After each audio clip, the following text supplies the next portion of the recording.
नमस्कार, मैं हूं वीरेंद्र द्विवेदी और आप देख रहे हैं अधिकार एक्सप्रेस।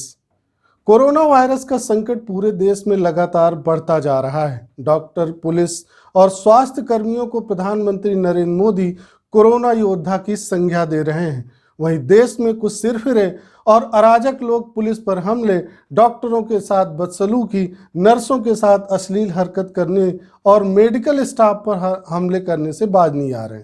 उनकी इस गुंडागर्दी से नाराज उत्तर प्रदेश की योगी आदित्यनाथ की सरकार ने इनके खिलाफ राष्ट्रीय सुरक्षा कानून के तहत कार्रवाई करने का निर्णय लिया है। योगी आदित्यनाथ ने यह फैसला पश्चिमी उत्तर प्रदेश के जिलों मुरादाबाद, अलीगढ़, मुजफ्फरनगर और बरेली में पुलिसकर्मियों और स्वास्थ्य कर्मियों से हुई मारपीट की घटना और गाजियाबाद में तबलीगियों द्वारा नर्सों के साथ अश्लील हरकत के मामले सामने आने के बाद लिया है। इन मामलों में अब तक सैकड़ों लोगों को गिरफ्तार किया जा चुका है और उन्हें जेल भेजा जा चुका है। योगी आदित्यनाथ ने पुलिस से कहा है कि नर्सों के साथ अश्लील हरकत करने वाले जमातियों के साथ पूरी सख्ती करो और उन्हें कानून का पालन करना सिखाओ। ये मानवता के दुश्मन हैं। इन्होंने जो किया है वह जघन्य अपराध है। इन पर रासुका लगाया जा रहा है। हम इन्हें छोड़ेंगे नहीं। वहीं मध्य प्रदेश के इंदौर में स्क्रीनिंग के लिए गए डॉक्टरों और नर्सों पर कुछ लोगों ने पथराव कर दिया, जिसके बाद 4 लोगों को इस मामले में गिरफ्तार करते हुए शिवराज सरकार ने भी रासुका लगाने का आदेश दिया है।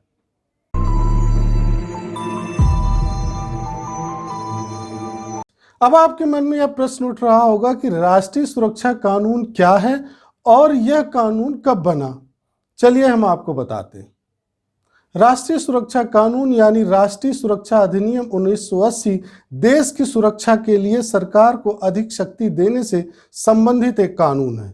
यह कानून केंद्र और राज्य सरकार को किसी भी संदिग्ध नागरिक को हिरासत में लेने की शक्ति देता है। आपको बता दें कि राष्ट्रीय सुरक्षा अधिनियम के पहले और देश की स्वतंत्रता के बाद वर्ष 1950 में निवारक निरोधक अधिनियम बनाया गया था, जो 31 दिसंबर 1969 तक लागू रहा। इसके बाद वर्ष 1971 में आंतरिक सुरक्षा अधिनियम कानून लाया गया, जिसे वर्ष 1977 में जनता पार्टी की सरकार ने निरस्त कर दिया। फिर इंदिरा गांधी की सरकार ने 23 सितंबर 1980 को राष्ट्रीय सुरक्षा कानून लेकर आई, जो आज तक देश में लागू है।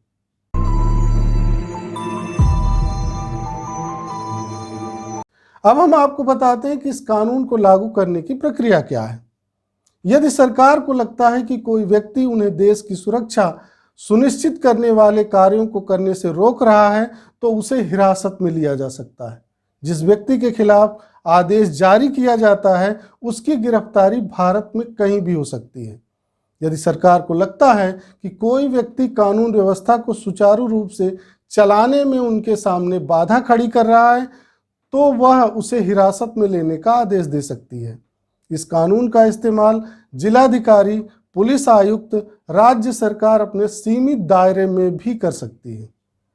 राष्ट्रीय सुरक्षा अधिनियम 1980 के अनुसार किसी भी संदिग्ध व्यक्ति को बिना किसी आरोप के 12 महीने तक जेल में रखा जा सकता है। राष्ट्रीय सुरक्षा अधिनियम के तहत हिरासत में लिए गए व्यक्ति को उनके खिलाफ आरोप तय किए बिना 10 दिनों के लिए रखा जा सकता है। हालांकि हिरासत में लिया गया व्यक्ति उच्च न्यायालय के सलाहकार बोर्ड के समक्ष अपील कर सकता है, लेकिन उसे मुकदमे के दौरान अधिवक्ता का सहयोग लेने की अनुमति नहीं है। यह कानून सरकार को किसी विदेशी को उसकी गतिविधियों को नियंत्रित करने के लिए गिरफ्तार करने या देश से बाहर निकालने की भी शक्ति देता है।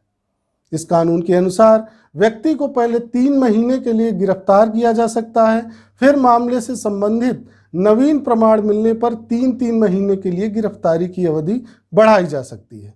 एक बार में 3 महीने से अधिक की अवधि नहीं बढ़ाई जा सकती। हालांकि यदि किसी अधिकारी ने गिरफ्तारी की है, तो उसे राज्य सरकार को बताना होता है कि उसने किस आधार पर यह गिरफ्तारी की है।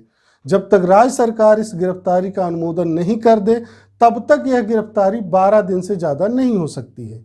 यदि 12 दिन के भीतर ऐसी रिपोर्ट नहीं भेजी जाती है, तो सरकार द्वारा दिया गया निर्देश प्रभावहीन हो जाएगा।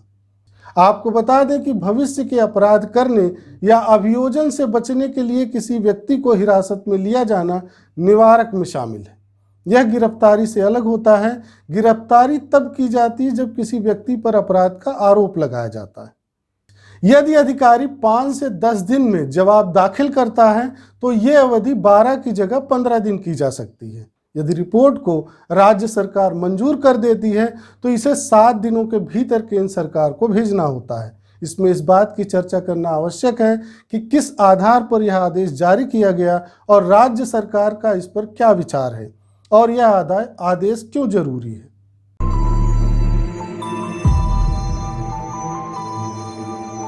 अब आपके लिए यह जानना आवश्यक है कि यदि कोई व्यक्ति राष्ट्रीय सुरक्षा अधिनियम के तहत निरुद्ध या गिरफ्तार किया गया है तो वह अपना बचाव कैसे करेगा।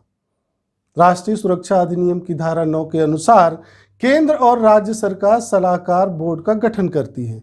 सलाहकार बोर्ड में उच्च न्यायालय के न्यायाधीश या फिर ऐसे न्यायाधीश होने की पात्रता रखने वाले व्यक्ति सदस्य होते हैं। अलग अलग राज्यों के लिए अलग अलग सलाहकार बोर्ड होते हैं।